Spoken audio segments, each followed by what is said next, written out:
This is Find Your Dream Job, the podcast that helps you get hired, have the career you want, and make a difference in life. I'm your host, Mac Pritchard. I'm also the founder of Mac's List. It's a job board in the Pacific Northwest that helps you find a fulfilling career. Every Wednesday, I talk to a different expert about the tools you need to get the work you want. Whether you know it or not, you have a personal brand. And it can help or hurt you when you look for work. Tonjala Eaton is here to talk about how to use your personal brand in your job search. She's a career coach who helps her clients move into new careers. Tonjala joins us from Birmingham, Alabama. Well, Tonjala, let's jump right into it. Let's start with definitions. What do you mean by a personal brand? That is a great question, Mac.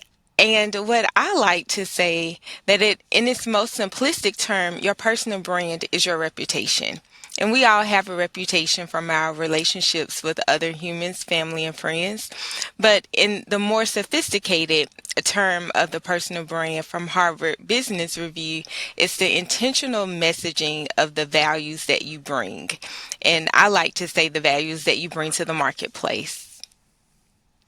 And why does a personal brand matter when you look for work? Great question as well. You know, when we look at the job market, there's so much competition in the market right now, so that the market is oversaturated with talent. And a personal brand really helps a candidate sets himself apart from other candidates in the marketplace. And so that personal brand is going to allow your personality, your distinctiveness, your values, all of that is going to come out when a candidate really nurtures and cultivates a strong personal brand. So those are the benefits of a personal brand when you look for work, Tonjala. But a lot of candidates I talk to, they struggle with this. Why, in your experience, you coach a lot of people looking for work. Why can having a strong personal brand seem daunting? It is so overwhelming because a lot of times we haven't thought about these things. The average worker goes to work and they perform their role without really thinking about what impact is my work having. Impact is not something that we think about on a day-to-day, but impact is the core of developing a personal brand. So it really challenges people to think about, the return of their work and what difference their work is really making. And these aren't things that we think about on a day-to-day. So that's why it can feel very overwhelming, because we have to really set aside time to intentionally evaluate our work, evaluate the impact it's having, and thinking about the measurable impact that our work is having on our teams and in our organizations.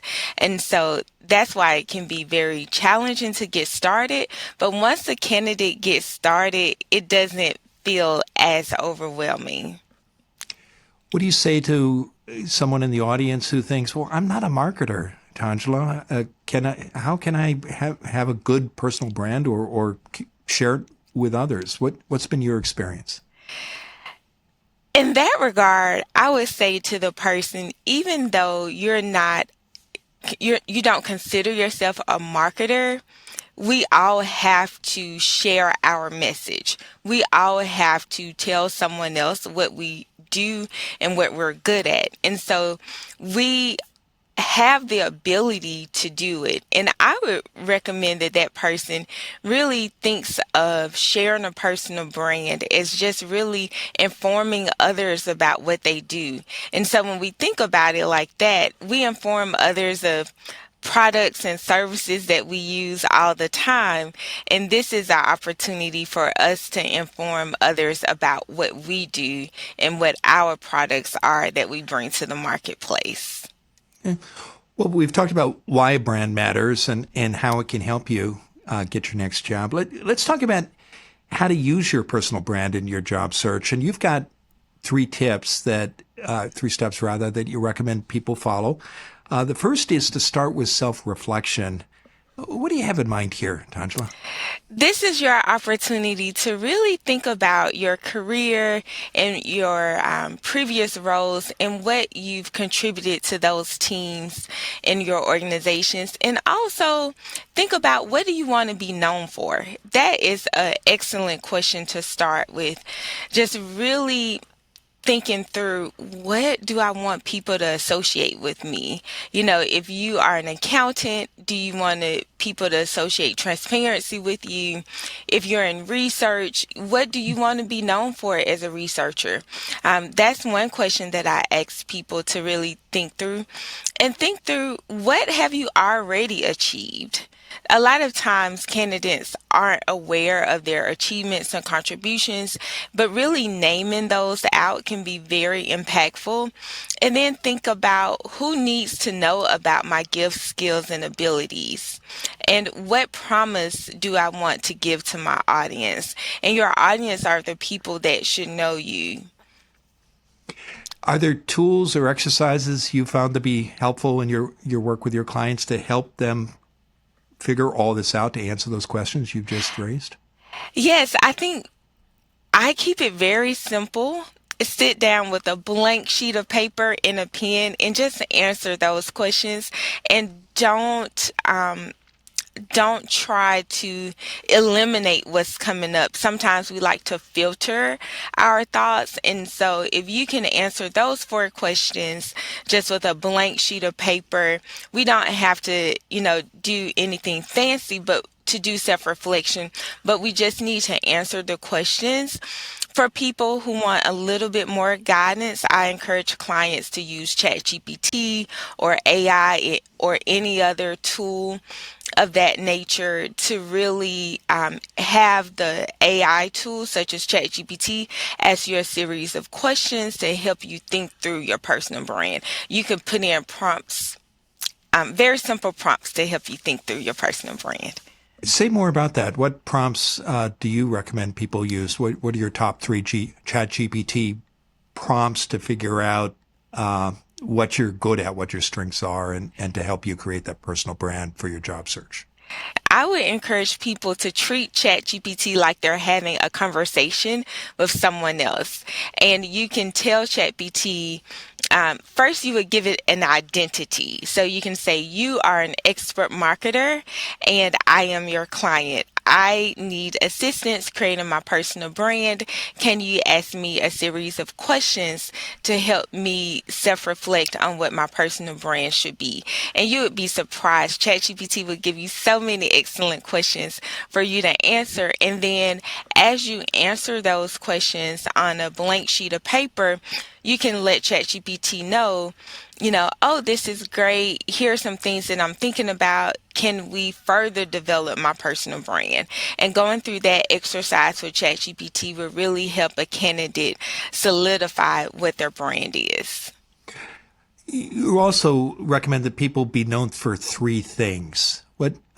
Why is that important to pick 3, and what's the best way to figure that out, Tangela? Yes, I would say the reason why I say pick 3 things, because you want one technical piece, like one clear skill, and then 2 attributes. Let's say that you are in accounting and you specialize in governmental accounting. That would be your key skill. And then those 2 attributes are your ways of being that you want associated with you. So maybe transparency and efficiency. So those would be the core messages of your brand, that those soft skills are wrapped up with your hard skill of governmental accounting. And there is a framework by, I think her name is Karen Kang, that I've come across recently about the cake and the icing. So one way to remember this is that your cake are your technical skills and your icing is what makes you different, what helps you to stand out. And so we can relate it back to this example that I just gave about accounting. It could be transparency and efficiency. That would be your icing. That helps you to stand apart from other accountants. And so those are the ways that I encourage clients to really develop their messaging around those three ideas. Terrific. We're going to take a break. When we come back, Tonjala Eaton will continue to share her advice on how to use your personal brand in your job search. Stay with us.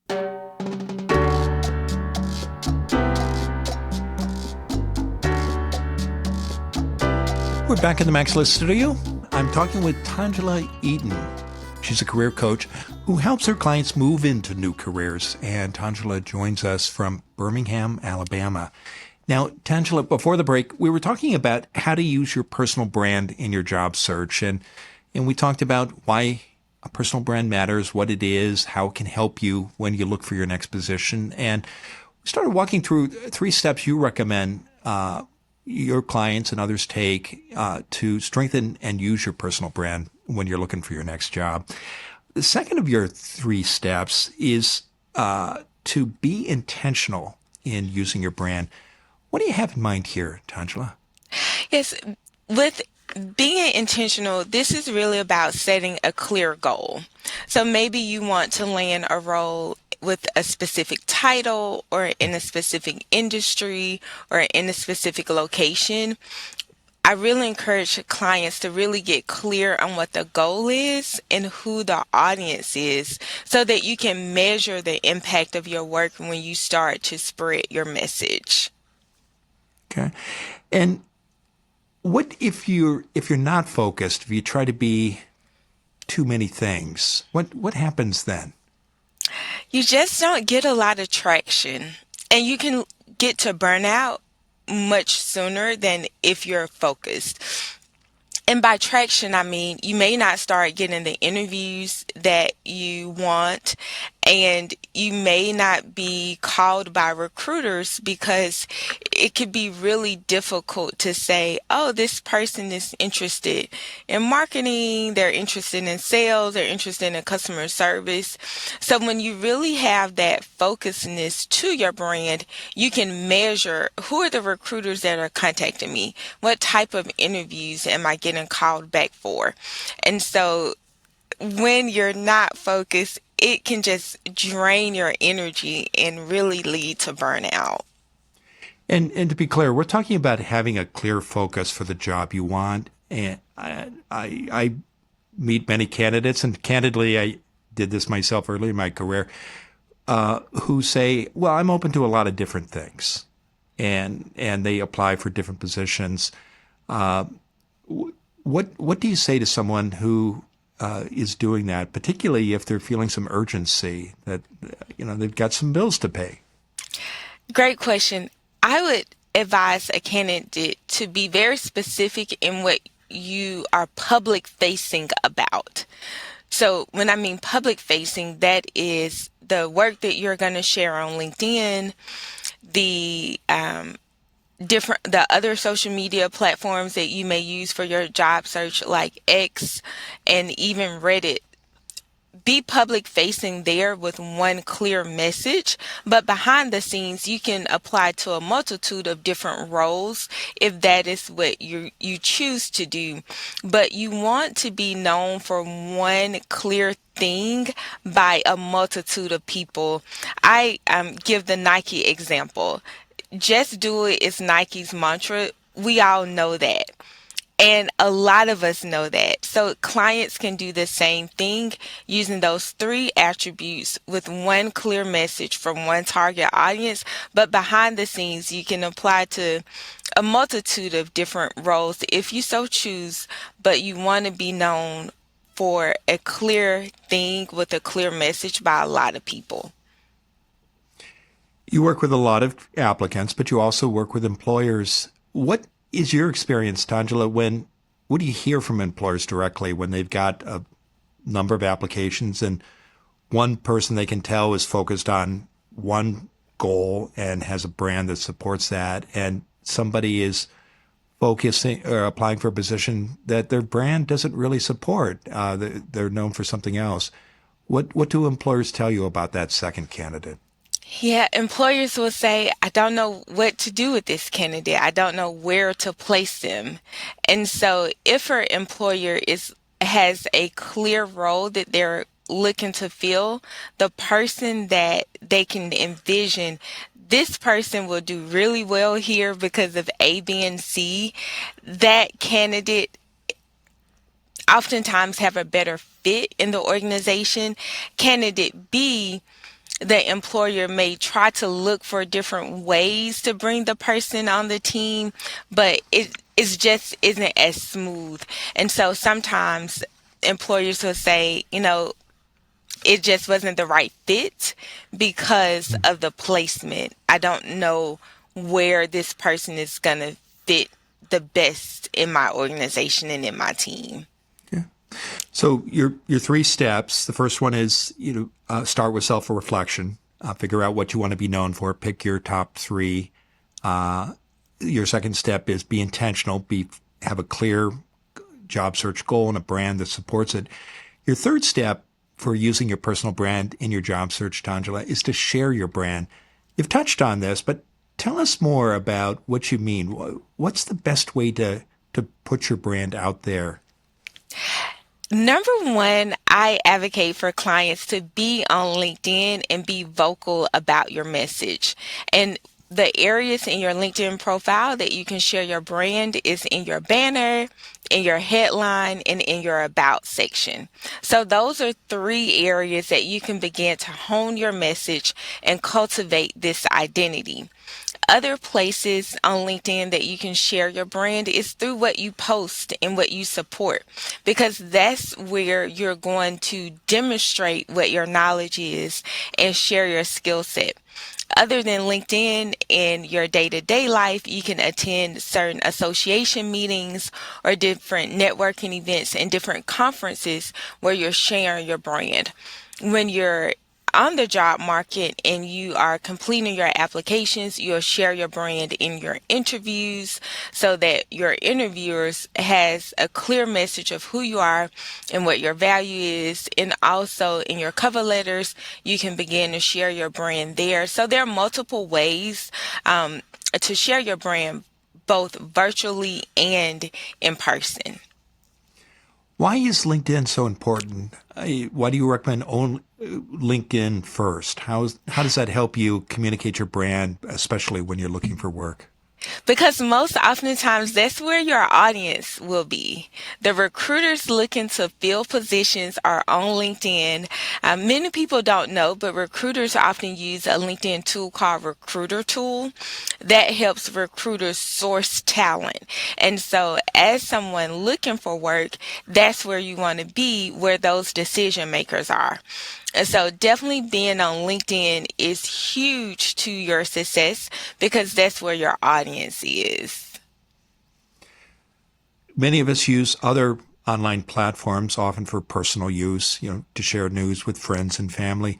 How important do recruiters pay attention to those channels as well? And is that something you should pay attention to? Maybe you're not using them to promote your professional brand, but can they make a difference to your brand, especially? Depending on the perspective of the decision maker, they will be looking to see, how does this person fit with us?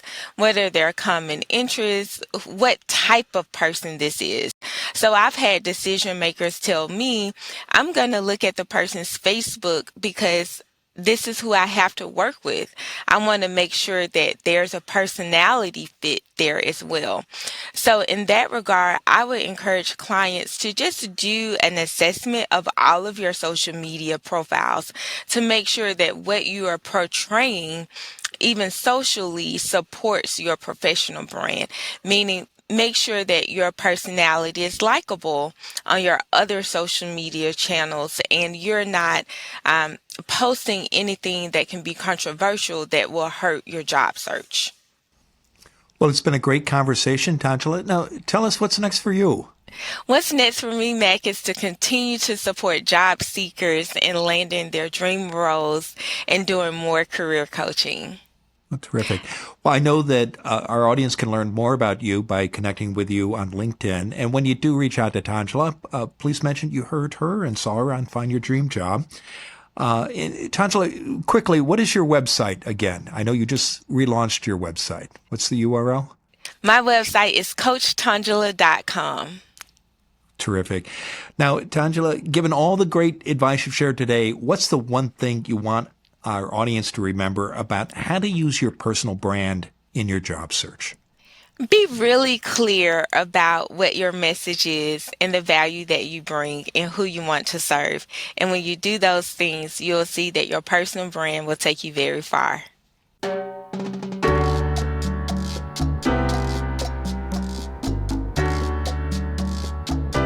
Next week, our guest will be Casey Bale. She's a career coach who helps introverts and non-native English speakers get more fulfilling jobs. Many candidates only answer questions in a job interview. That's a lost opportunity. Because when you engage a hiring manager in conversation, you stand out from your competitors, make yourself memorable, and build trust and credibility. Join us next Wednesday when Casey Bale and I talk about the 3 steps to build connection in a job interview. Until next time, thanks for letting us help you find your dream job. This show is produced by Max List. Susan Thornton Huff schedules our guests and writes our newsletter. Lisa Kislenberry Anderson manages our social media and creates our transcripts.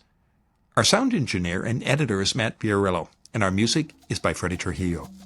This is Mac Pritchard. See you next week.